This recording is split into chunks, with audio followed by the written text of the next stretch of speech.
Hi, my name is Routhier, and welcome to What's Next for 3D. Today I'm going to talk about a 3D consumer market perspective. I am the founder of Mindtrick Innovations. I'm specialized in stereoscopic image processing technologies. And before that, I was the co-founder and CEO of Sensio Technologies, which for most of the 2000 and 2010s has worked in live 3D and cinema, bringing the FIFA World Cup in 2010 globally in a network of theaters, and also on the consumer market, enabling 3D TVs and providing a service called 3D Go, which was the first service, VOD service, to bring Hollywood content to the masses. So today I'm going to talk about the consumer market because it's an essential part of the ecosystem. And I think that the perspective is going to be interesting in understanding where this is going and how it can impact anybody that's involved in XR and in 3D in general. So first, why talk about 3D? Because 3D is dead. Everybody knows that. Well, this is one of the generally popular point of view that 3D is dead or is a gimmick or never fully catches on. There were all the movies in the 50s, and Viewmasters and the 3D TV fiasco not too long ago. But my point of view is a bit different, is that 3D refuses to die. It survives. It survives all the time in different forms. It's still in theaters with Real D theaters occupying a very important part of that market, but it's also alive in virtual reality, which is, well, 3D on steroids.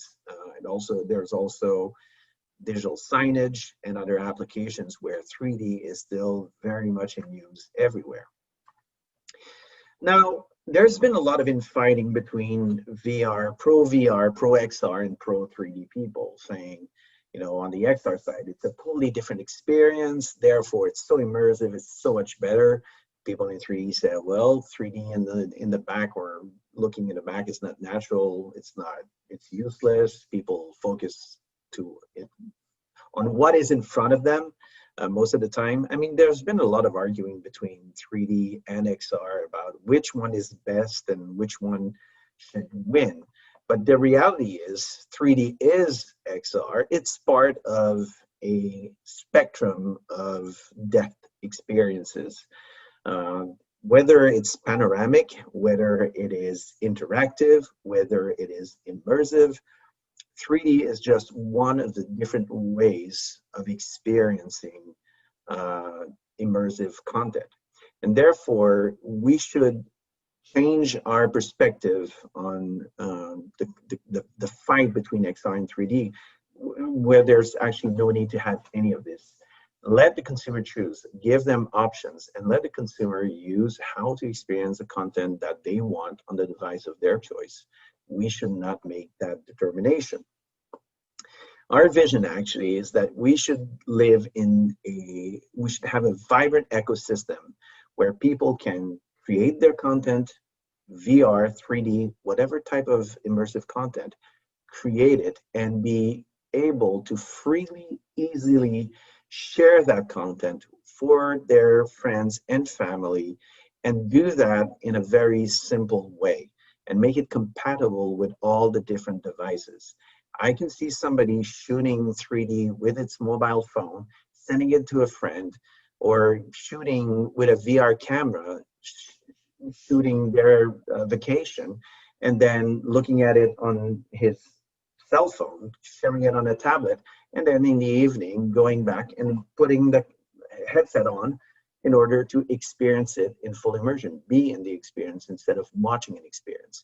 And I believe that there's a lot of merit to an experience like that, but people should be able to just do that very easily. Now, let me go back a little bit on the history of 3D. A lot of you are very familiar with this, but still bear with me. For 200 years, 3D has been around. The most popular stereoscopic format was the Brewster stereoscope in the mid-1800s. And since that time, 3D has been extremely popular, but it's been experiencing different cycles of resurgence and disappearance. It never fully disappeared, though. It always remains somewhere, maybe not in the mainstream, but there have always been diehard people that have seen the experience, loved it, and wanted to bring it back. So you've seen these many resurgences. And by the way, virtual reality is not at its first in the consumer market. The Virtual Boy in 1995 was around, was a very, very poor experience, was done for the Nintendo Game Boy, but it was pretty bad, but it was still a first attempt to bring virtual reality to the masses. And what's interesting is that every cycle, the cycles become faster and faster, and they're bigger and bigger. So when 3D dies, then it's VR, VR dies, and it's 3D, and it comes back and forth like this.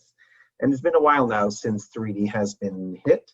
And every time these cycles come back, the technology gets better, it goes higher, and it lasts longer. So it's going to be interesting to see what's going to happen in the next wave. Now, why do these things die? Why does 3D and XR always fail? Well, it's because they're always compared to 2D. 2D is the usual, very easy way of experiencing content. The media, everybody's used to having 2D devices. When it comes to 3D, there's always challenges. For example, there are display limitations. In 3D, yes, ghosting. In VR, resolution, field of view have been serious limitations that do not provide the full experience that people expect. Having to wear glasses, headsets. In 2D, you don't have to do that. Why do I have to wear something? 3D is going to work when there's no glasses anymore. It is a limitation, and people compare it to 2D on that basis. There are challenges in creating quality content on a budget. In 2D, snap, you take your iPhone, you take your Samsung Galaxy, whatever, and you take a picture, very easy, you share, you do whatever. In 3D, you need to have specialists, special cameras, special that, and it makes everything so much more challenging, and therefore people are not, are saying that 3D is challenging and complicated. Inconsistent and poor user experience. The first time you experience VR or 3D, you're just blown away because it's in a demo environment and people show you the best of the best. But as soon as that is finished, then you start experiencing whatever anybody creates in terms of experience, and you start being disgruntled. Remember what happened in the theaters with Clash of the Titans. That was one infamous movie that really poked a huge hole in the 3D experience in general, and people just wondered if it was worth it or not. So you have to be very careful with 3D compared to 2D, where 2D is just the story is bad, but 2D is always good. Demoing products in a retail environment is also a challenge.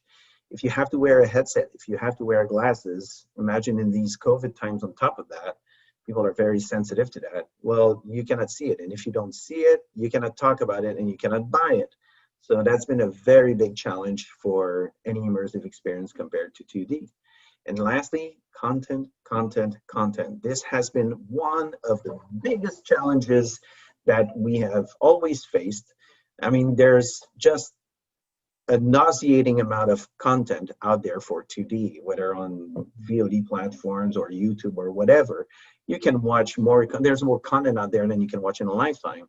Well, there's not that much content in 3D or in XR, and that is really a big challenge when you want to compare XR to 2D. But fortunately, these things are changing in time. And every time there's a new cycle, there are new technologies that come up and promises to solve these issues. Recently, there have been some very exciting developments. First, autostereoscopic displays have moved leaps and bounds. There have been many different types of autostereoscopic displays in the past, lenticular, parallax barrier. I won't go into too much technology.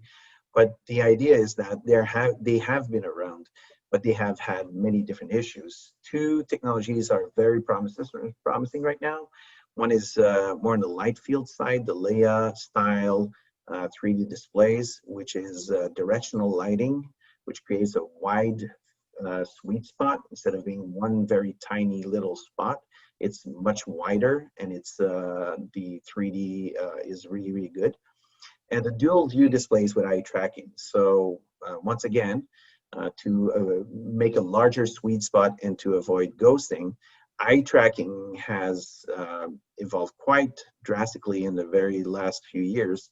And it's much, much, much better for single user experience to track and to adapt the 3D content and to provide a very high quality experience.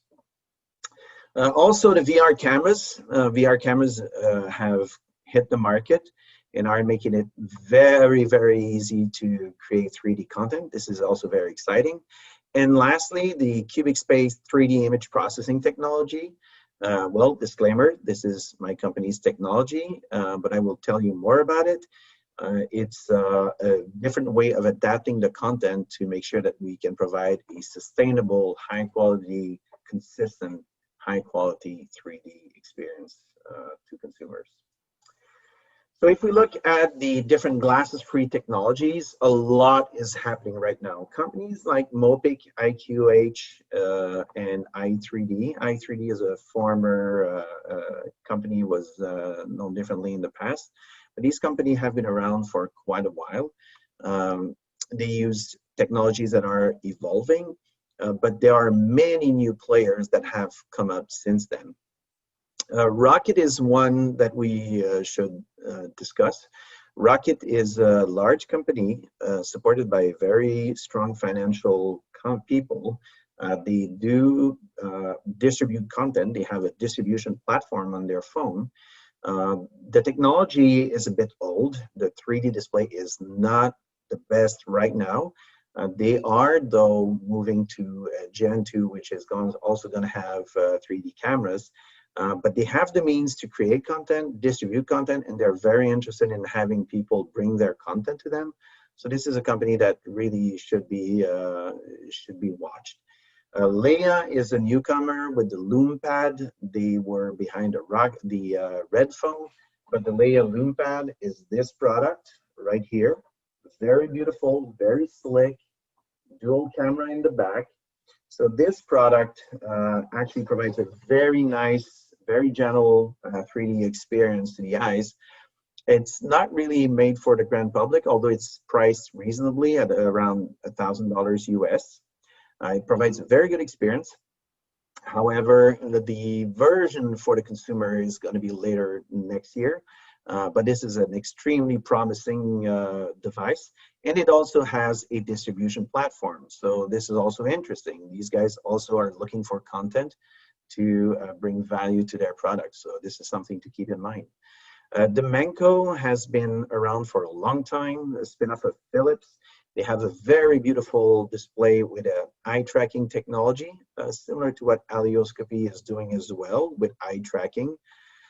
So it's a single user experience and it adapts very, very well. The interesting thing with Demenco is if you move around, then it follows your position and you can see objects from the other side. So it gives a pseudo holographic experience in one of the viewing modes. Of course, it can also display regular stereoscopic content and provides a very, very good experience. And very recently, Sony announced the spatial reality display, which provides a similar experience to what Demenco has developed. So as you can see, glasses-free 3D technologies are being developed, perfected, and brought to market, which is signaling the next wave of 3D products, which are going to hit the market and will be probably the basis of the next generation of 3D products. On the 3D camera side, well, most of you are XR people, so probably you've heard of all these different products, possibly own some, probably have tested most. One addition to that group is the PS5 camera, which actually is an dual HD stereoscopic camera.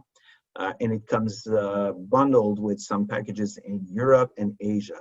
This is very exciting because this will bring hundreds of thousands, if not millions of cameras in the homes and will start bringing stereoscopic content in vast quantities very soon. So this is extremely important, extremely interesting. And one of the cool things is when these big players start introducing mass products that have these kinds of performances, other big manufacturers, they pay attention. And they say, if these guys have a stereoscopic camera out there, maybe we should as well. So you can expect that there's going to be a lot of development in the very near term for stereoscopic and VR cameras in the very near future. Lastly, the cubic space technology. We have developed the cubic space 3D media player. It's a revolution in itself. I will not dig too much on the technical side, but basically, while a lot of people are focusing on creating very good cameras, perfect alignment and perfect synchronization, also on the display side, reducing the ghosting, making sure that the eye separation, everything is perfect. Very surprisingly, very few people have paid attention to how to take the stereoscopic content and adapt it to the different devices. It's not straightforward as 2D. If you change the screen size, if you change the distance to the screen, if you have a kid that has eyes that are closer, the experience is totally different. Whereas in 2D, you don't notice, it's just accepted. So we spent a lot of time understanding the geometry and the physiological ways that people perceive 3D and develop the cubic space technology. Now, what it does, it is a player that will take the content and readapt it to fit the screen, the person that's watching it, according to the type of media that's being played. So we support a very wide content library. We support historical 3D pictures, but also just regular camera pictures, VR 180, VR 360. We can guarantee it perfectly adapts, and we can guarantee that it's going to be comfortable and perfectly adapted to the viewing environment. And we can also create an engaging 3D user experience. And by that, I mean that we can pan and zoom in and zoom out and do essentially everything that you expect out of a 2D content and 2D device. Well, you can now do it in 3D and remain very comfortable and very natural. So this is a breakthrough image processing technology that promises to make 3D content and the 3D user experience on par with the 2D experience. So we have two big projects going on right now. So one is with Stereopol, which is a project by Clem Patrimoine in France, and they have a collection of over 25,000 stereoscopic pictures. And our goal working with them is to enable the playback of all these different pictures, the playback and comfortable viewing on different devices. We also have the Cubic Space Experience app which we've developed. It is Unity-based. It is optimized for Android OS, but since it's made in Unity, can be made to work with other operating systems without any problem. It is currently compatible with the LoomPad. It's compatible with Rocket phones and other Android-based 3D devices. So this is if you're interested in exploring and experimenting with your VR content on 3D devices, we can do it. And there are other technology or far favorable market trends that do not come from stereoscopy, but do have a 3D impact. AR and 3D object scanning with time-of-flight cameras. So the new iPhone has a time-of-flight camera which can capture depth, and you can scan your own objects. This can create instantly a lot of content. There are 3D object libraries like Sketchfab, where you can actually go there and watch this content, these objects, and watch them in 3D. Very interesting. Mobile phones with multiple camera support is normal now. It's a standard, and it's going to become even more interesting in the coming years, where we believe the first major phone maker with stereoscopic cameras is going to come very, very soon. And then the 5G network deployment. Never underestimate, there's a lot. Whenever there's a new, it's the same thing with Blu-ray. They were looking for a killer app. They found 3D as the killer app. When you look at 5G, VR is definitely one of the killer apps that they're looking at. And by enabling the 5G network to distribute 8K VR content, and you can watch it on a phone or a tablet, you can zoom in and zoom out, it's really extraordinary. Very, very strong force. So in conclusion, we believe that 3D is really on the cusp of coming back. We believe that 2021 is the year where we start seeing successful products in the market. And we believe that by 2022, the big scene manufacturers are going to be there. So I think it's important for people to start paying attention and be ready to provide content for these devices. So thank you very much, and I will stay around to answer your question afterwards. Thank you.